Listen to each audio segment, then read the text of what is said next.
Hello' everyone, মোৰ ফাৰ্মৰ পোৱালিখিনিৰ আজি ভেকচিন দিয়া টাইম। পোৱালিখিনি লৈ অহা আজি 6 দিন হ'ল আৰু ভেকচিনটো লৈ অহা আজি ৰাতিকৈ হ'ল। সেইকাৰণে ৰাতিকৈ দিবলৈ ল'লোঁ ভেকচিনটো।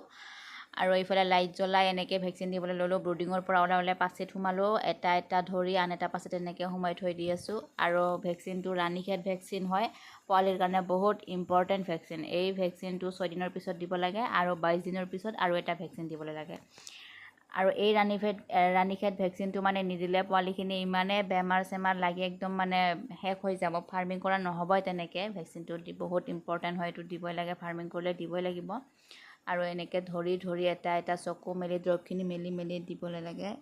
মানে বহুতখিনি কষ্ট হয় আৰু আজি ৰাতিও হ'ল। কষ্ট হ'লেও উপায় নাই, দৰৱখিনি আনি এনেকৈ থৈ দিলেও মানে ষ্টক কৰি থ'লে বেয়া হৈ যায়, সেইকাৰণে লগে লগে দিব লাগে। ৰাতি হ'লেও আজি যিমানখিনি টাইম লাগিব দি শেষ কৰিব লাগিব।